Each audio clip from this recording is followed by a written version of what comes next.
بسم اللہ الرحمن الرحیم بسم اللہ الرحمن الرحیم نحمده ونصلی علی رسولہ الکریم اما بعد۔ نبی پاک صلی اللہ علیہ وسلم کا ارشاد ہے کہ جو ہمارے بڑوں کا احترام نہ کرے اور جو ہمارے چھوٹوں پر شفقت نہ کرے وہ ہم میں سے نہیں ہے۔ یہ ہم سنتے پڑھتے رہتے ہیں۔ احترام کیا ہے اور شفقت کسے کہتے ہیں؟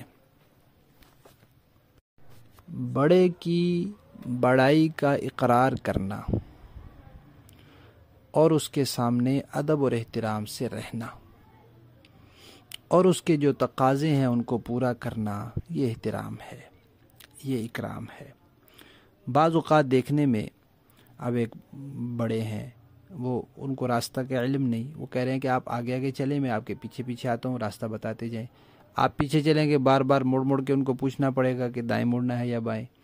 تو اب احترام یہ نہیں ہے کہ نہیں جی نہیں آپ آگے ہی چلیں تو میں پیچھے ہی چلوں، اس میں ان کو تکلیف ہوگی، ان کی راحت بھی نہیں ہے اس میں، اور جو وہ کہہ رہے ہیں ان کی بات کی اطاعت بھی نہیں ہے اس میں۔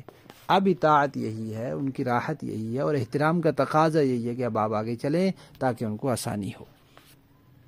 تو موقع محل کے مطابق احترام کی صورت بعض اوقات بدل جاتی ہے۔ اسی طرح شفقت ہے۔ شفقت یہ نہیں کہ بس بچے کو کچھ نہیں کہنا، وہ جو مرضی کرتا رہے، یہ شفقت نہیں ہے۔ شفقت کیا ہے؟ بچے کے ساتھ ایسا رویہ اختیار کرنا جو اس کے حق میں بہتر ہے، یہ شفقت ہے۔ اب بچے کو نماز کے لیے ڈانٹ کے بھی کھڑا کر دینا، یہ اس کے ساتھ شفقت ہے۔ غلط کام سے بچے کو زبردستی روک دینا، یہ اس کے لیے شفقت ہے۔ کسی جرم سے باز رکھنے کے لیے بچے کو مناسب سزا طریقے سلیقے سے دینا، یہ بچے کے ساتھ شفقت ہے۔ بعض لوگ دوسروں کے بچوں کو پیسے دیتے ہیں یا کوئی چیز دیتے ہیں اور والدین کے علم میں نہیں ہوتا، والدین کو اطلاع نہیں ہوتی، تو اس طرح بچوں کی عادت خراب ہوتی ہے۔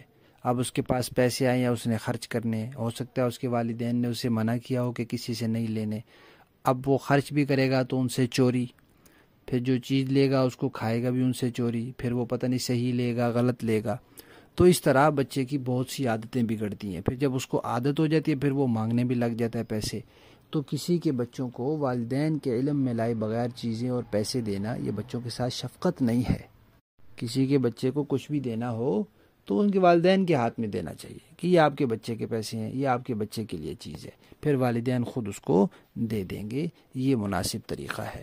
تو احترام اور شفقت کو ہم مختصر طور پہ یوں بیان کر سکتے ہیں کہ ان کی راحت اور فائدے کا خیال رکھنا اور ان کے حقوق پورے کرنا، یہی احترام ہے بڑوں کا اور یہی شفقت ہے چھوٹوں پر۔ اللہ تعالی ہمیں صحیح معنی میں بڑوں کے احترام اور چھوٹوں پر شفقت کی توفیق عطا فرمائے۔